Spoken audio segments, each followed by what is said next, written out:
ఈరోజు మనం డిస్కస్ చేయబోయే topic practical stellar astrology principal number 34 అనమాట. ఇప్పటిదాకా దాదాపు 33 ప్రిన్సిపల్స్ అన్ని మనం మాట్లాడుకున్నాము. మీనా-2 నాడీలో ఉన్న ఫండమెంటల్స్, తర్వాత 4 పిల్లర్స్ ఆఫ్ మీనా-2 నాడీ ఆస్ట్రాలజీ, ఇవన్నీ మనం ఆల్రెడీ డిస్కస్ చేసాం. అవే కాకుండా 40 ప్రిన్సిపల్స్ గురించి మాట్లాడుతున్నాం. వీటిని అసలు మనం ప్లానిటరీ స్ట్రెంత్కి ఏవేవి రూల్స్ ఉన్నాయి, తర్వాత దశ కోసం ఏమున్నాయి, హౌస్ అనాలిసిస్కి ఏమున్నాయి, ఇవన్నీ కూడా చెప్పి ఒక చార్ట్ మీద కూడా అప్లై చేసి ట్రై చేసాము. ఇదంతా కూడా మన ఆర్వీఏ తెలుగు యూట్యూబ్ ఛానల్లో మనకి ప్లేలిస్ట్ ఏరియా ఉంటుంది. దానిలో లర్న్ మీనా-2 నాడీ అనే తెలుగు దానిలో ప్లేలిస్ట్లో అన్నీ ఉన్నాయి. ఒకసారి చూసే ప్రయత్నం చేయండి. స్టెప్ బై స్టెప్ వెళ్తే మీకు కాన్ఫిడెన్స్ వస్తుంది. ఈ అన్ని వీడియోలు కేవలం ఆస్ట్రాలజర్స్ కోసమే చేస్తున్నాము. జనరల్గా పొరపాటున ఎవరైనా ఓపెన్ చేస్తే క్లోజ్ చేసేయండి, ఏం అర్థం కాదు కాబట్టి. ఎనీవే, ఇప్పుడు ఈ ప్రిన్సిపల్లో ఏం చెప్తున్నారు? 34 ప్రిన్సిపల్ ఇంట్రెస్టింగ్గా ఉంది. ఎప్పుడు కూడా మనం మ్యారేజ్ కోసం వాడుతూ ఉంటాం అన్నమాట. అందుకోసం చాలా బాగుంది. ఏదైనా ఒక లగ్నం తీసుకున్నట్టయితే సప్తమ స్థానం వివాహ స్థానంగా మనం తీసుకుంటాం కదా. ఇలానే ఏ భావం తీసుకున్నా, పంచమ సంతానం కోసం తీసుకున్నారనుకో, అప్పుడు పంచమాధిపతిని, పంచమంలో ఉన్న గ్రహము, పంచమ కారకుడిని, వీటిని మనం పరిశీలించాల్సిందే. అలానే ఇక్కడ కూడా సప్తమం వివాహ స్థానం గురించి తీసుకున్నాము మనం ఎగ్జాంపుల్ కోసం. ఈ భావము ఆ భావం అని ఏం లేదు, ఫార్ములా కదా. 12 భావాలకి ఒకటే ఫార్ములా అనమాట. ఆ అధిపతి కారకుడు, అక్కడ ఉన్న బలమైన ఆక్యుపెంట్ యొక్క స్టార్ లార్డ్స్ బాగుండాలి, వెల్ ప్లేస్ అవ్వాలి. యోగ కారకులతో కనెక్ట్ అయితే ఇంకా బాగుంటుంది. అది వెల్ ప్లేస్ అంటే సరైన స్టార్ లార్డ్ మంచి పొజిషన్స్లో లేకపోయినా, దుస్థానాలకు కనెక్ట్ అయినా బ్రైట్ రిజల్ట్స్ రావు. యోగ కారకులతో కనెక్ట్ అయితే అనుకున్న దానికన్నా, ఊహించిన దానికన్నా ఎక్కువగా రిజల్ట్స్ పాజిటివ్గా. ఎందుకంటే పూర్వకర్మ అదృష్టం, యోగ కారకులు అంటే ఎవరు? పూర్వకర్మ అదృష్టం అన్నమాట. వాటి వల్ల విశేషమైన రిజల్ట్స్ వచ్చేదానికి అవకాశం ఉంది. ఇక్కడ ఈ జాతకుడు కి 2 వివాహాలు అయ్యాయి అన్నమాట. ఒక వివాహానికి మధ్యలో గ్యాప్ కూడా దాదాపు 15 ఏళ్ళు 20 ఏళ్ళు అనమాట. ఓకే, ఈ జాతకుడికి రాహులో శుక్రదశ జరిగినప్పుడు పెళ్ళయింది. వితిన్ 1-2 ఇయర్స్లోనే రాహులో చంద్రభుక్తి రాగానే డైవర్స్ కూడా అయిందనమాట. దాని తర్వాత మళ్ళీ గురువులో శుక్రుడు వచ్చినప్పుడు పెళ్ళయింది. ఇది పెళ్ళే 5 ఏళ్ళ నుంచి అలా సక్సెస్ఫుల్గా నడుస్తుంది, పర్వాలేదు. కానీ అసలు చార్ట్ చూడండి, చార్ట్ ఎలా ఉందో అబ్జర్వ్ చేసే ప్రయత్నం చేయండి. లగ్నము శని యొక్క నక్షత్రంలో పడింది. శని వక్రించాడు కదా. వక్రించిన శని తన స్వనక్షత్రమైన పుష్యమిలో ఉన్నప్పుడు వెనక్కి వేసుకొని చూసుకుంటే మనకి ప్రీవియస్ స్టారు మనకి గురు నక్షత్రం ఉంటుంది. గురు పంచమంలో స్వక్షేత్రగతుడై ఉన్నాడు.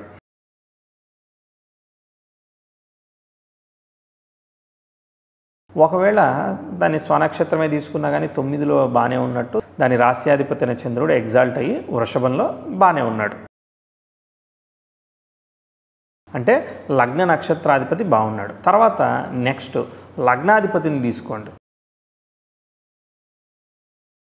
కుజుడు వక్రించి తన స్వనక్షత్రంలో ఉన్నాడు. ప్రీవియస్ స్టార్ని కనుక తీసుకోవాలనుకుంటే యాజ్ పర్ మీనా-2 నాడీ చంద్ర నక్షత్రంలో ఉన్నాడు. చంద్రుడు సప్తమ స్థానంలో. అదేంటి, అక్కడ ఎగ్జాల్టెడ్ ప్లానెట్ చంద్రుడు సప్తమ స్థానంలో ఉన్నాడు, లీడ్ చేస్తున్నాడు.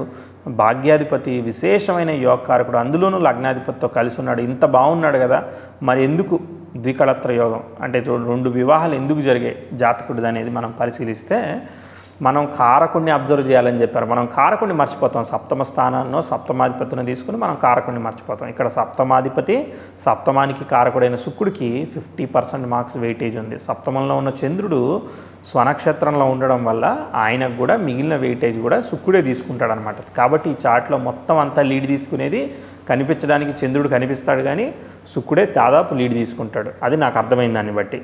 ఇక్కడ చూడండి, శుక్రుడు ఏ దశ వస్తే ఏంటిగా, కళత్రకారకుడు అనేవాడు సరిగా లేనట్టయితే ఏ దశ వచ్చినా పెద్ద ఉపయోగం అనేది, ఎక్స్పెక్టెడ్ సాటిస్ఫాక్షన్ అనేది ఉండకపోవచ్చు అనమాట. ఇక్కడ శుక్రుడు స్వక్షేత్రగతుడు అయ్యాడు, భూమ్ థియరీ ప్రకారం బలంగా ఉన్నాడు. కానీ ఏమన్నా యోగకారకుడా? కాదు. తర్వాత స్టార్ లార్డ్ ఎవరు? రాహు కూడా 12లోనే ఉన్నాడు. ఇక్కడ స్టార్ లార్డ్తో కలిసి 12లో ఉంటూ బలంగా ఉండడం అనేది చాలా డిసడ్వాంటేజ్ అయిపోయింది. 12లో ఉన్న శుక్రుడు జనరల్లీ ఓకే, దాని స్టార్ లార్డ్ ఉన్నా ఓకే. కానీ ఇక్కడ ఏమైంది, పాపగ్రహమైన రాహుతో కలవడం, వీళ్ళందరూ కలిసి మళ్ళీ కేతుని ఆస్పెక్ట్ చేస్తున్నారు. సరే, అది వేరే విషయం. ఏ గ్రహంతో కూడా ఇంకా సంబంధం లేదు. ఈ పాపగ్రహంతో ఉన్న కాంబినేషన్ని యోగకారకుడు గురువు అన్న చూస్తుంటే కొంతవరకు బాగుండేదేమో, అది కూడా లేదనమాట. కాబట్టి ఇది ఏమైనా కూడా చాలా వరకు దోషము, ఛాలెంజింగ్ రిజల్ట్స్ అనమాట. దుస్థానం 6, 8, 12 దుస్థానం మంచిది కాదు. అక్కడ 12లో పడిపోతూ 12వ అధిపతి అక్కడే ఉండడం వల్ల లీడ్ చేస్తాడు. కాబట్టి స్టార్ లార్డ్ కూడా 12లో ఉండడం వల్ల 12th హౌస్ ఆఫ్ డిసప్పాయింట్మెంట్ని ఇచ్చేదానికి కారణమవుతుంది. నెగిటివ్ రిజల్ట్స్ వివాహం పట్ల అంటే ఒకవేళ పెళ్లి చేసుకున్నారనుకో సప్తమం నుంచి 6 రోగస్థానం అవుతుంది, లేదంటే పోరాటం అవుతుంది, ఏదో రకమైన ఛాలెంజింగ్ రిజల్ట్స్ వస్తాయి తప్ప అనుకూలమైన రిజల్ట్స్ సప్తమాధిపతి వ్యయం ఆలస్య వివాహం చెప్తారు, ఇలా చెప్తారు కదా. సో నెగిటివ్ రిజల్ట్స్కి కారణం స్వక్షేత్రగతుడైన గ్రహాలు చూడండి, ఉచ్చ గ్రహాలు ఉన్నాయి, స్వక్షేత్రం ఉన్నాయి, యోగకారకుడు ఉన్నాడు, అన్నీ ఉన్నాయి. అన్నీ ఉన్నా కూడా పరిస్థితి అదనమాట. సో ఇక్కడ అంతా కూడా శుక్రుడు ఏమైనా కానీ డిస్టర్బ్ అయ్యాడు కాబట్టి నెగిటివ్ రిజల్ట్స్ ఇచ్చేదానికి కారణమైంది. చంద్రుడు చూడడానికి అలా బాగా కనిపిస్తాడు. ఈ will follow the results of Venus అనమాట. వీనస్ ఏం చెప్తే అది ఫాలో అవ్వాలి, ఎందుకంటే ఆయన ఇంట్లో స్వనక్షత్రంలో ఉన్నప్పుడు వీనస్ బాగుండాలన్నమాట. బాగుంటేనే రిజల్ట్స్ స్ట్రైట్గా వస్తాయి. అక్కడ బాగాలేదు కాబట్టి నెగిటివ్ రిజల్ట్. ఇప్పుడు చూడండి, పెళ్ళి ఇచ్చిందట. ఎప్పుడు ఇచ్చింది? రాహులో శుక్రుడు వచ్చినప్పుడు ఇచ్చింది. ఓకే, రాహు సిగ్నిఫికేటర్ అంటే అంతే కదా.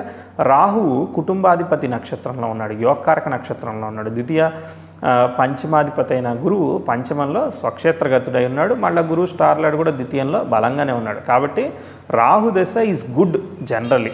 ఓకే, రాహు యోగకారకుడి యొక్క నక్షత్రంలో ఉంటూ యోగకారకుడైన గురువు బాగున్నాడు కాబట్టి అది ప్లస్ అయింది. రాహుకి ఏమీ సమస్య లేదు, సమస్య అంతా శుక్రుడికి. ఇప్పుడు శుక్రుడి భుక్తి వచ్చింది, ఎందుకంటే వాళ్ళిద్దరూ కలిసి ఉన్నప్పుడు శుక్రుడు ఆ రాహు స్టార్ని లో ఉంటూ కలిసి ఉన్నాడు కాబట్టి ఇంపార్టెంట్ ఈవెంట్ ప్లేస్ అవుతుంది. సో కాబట్టి అక్కడ ఇంపార్టెంట్ ఈవెంట్ ప్లేస్ అయింది, అది నెగిటివ్ రిజల్ట్ ఇచ్చింది. అంటే పెళ్ళైనప్పుడే తెలిసిపోద్దా అంటే పెళ్ళైన దశాభుక్తిని మీరు అబ్జర్వ్ చేసినా కూడా మీకు అది అర్థమవుతుంటుంది. ఇది ఒకసారి మీరు పరిశీలన చేయండి. ఇది ఇక్కడ ఏమీ రూల్లో డిస్కస్ చేయలేదు కానీ పరిశీలన చేయండి.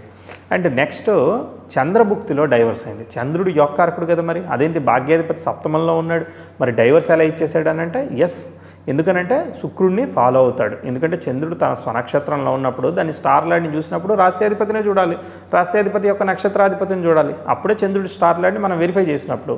ఇదంతా కూడా రాహు వ్యయంలో ఉండడం వల్ల, శుక్రుడి స్టార్ లాడ్ వ్యయంలో ఉండడం వల్ల, అందులోనూ శుక్రుడితో పాటు కలిసి ఉండడం వల్ల నెగిటివ్ రిజల్ట్ ఇచ్చింది. ఈ విషయం మనకి క్లియర్గా ఎప్పుడైతే చంద్రభుక్తిలో డైవర్స్ ఇచ్చిందో మనకి అర్థమైపోయింది. నెక్స్ట్ ఎప్పుడో మళ్ళీ చాలా కాలం తర్వాత గురువులో శుక్రుడు వచ్చినప్పుడు వివాహం ఇచ్చింది. మరి అదైనా నిలుస్తుందా అంటే అది మనం చెప్పలేము, అది దేవుని దయ అంతే. అర్థమైందా? ఎందుకంటే గురువు యొక్క స్టార్లాడు బుధుడు ద్వితీయం కుటుంబ స్థానానికి అదంతా బాగున్నాడు, గురువు ఈజ్ గుడ్ అనమాట. మళ్ళీ భుక్తిలాడు శుక్రుడే ఇచ్చాడనమాట. శుక్రుడు స్టార్లాడ్ అయిన వాడు రాహు 12 ఉన్నాడు. అయితే ఈసారి డైవర్స్ ఇస్తుందంటే డైవర్స్ అవ్వచ్చు, లేదంటే భార్య ఆరోగ్యం అవ్వచ్చు, ఏదైనా ఇవ్వచ్చు. బాగోలేనప్పుడు ఏదైనా రిజల్ట్స్ ఇచ్చేదానికి అవకాశం ఉంటుందన్నమాట. అది మనం పరిస్థితిని బట్టి చూడాలి. ప్రస్తుతానికైతే ఇద్దరు సంతానం కలిగారు, అంతా బాగానే ఉన్నారని చెప్పి తెలియజేశారు. కానీ ఫ్యూచర్లో మళ్ళీ ఏదైనా దశాభుక్తి వచ్చినప్పుడు సరిగా లేనప్పుడు, ఆ స్టార్ లాడ్ సరిగా లేనప్పుడు నెగిటివ్ రిజల్ట్స్ ఇచ్చేదానికి కూడా అవకాశం ఉంటుంది. దానికి రెండో చార్ట్, ఫిమేల్ చార్ట్, అంటే ఇది పురుష జాతకం కాబట్టి ఫిమేల్ చార్ట్ చూసి దానిలో కూడా మనం డిసైడ్ చేసి అర్థం చేసుకోవాలన్నమాట. ప్రాబ్లం ఎప్పుడు ఒకే రకంగా మళ్ళీ వస్తుందని ఊహించకూడదు. నేను ఆల్రెడీ అనాలిసిస్ రాస్తాను కదా, సో అది కూడా చూపిస్తాను.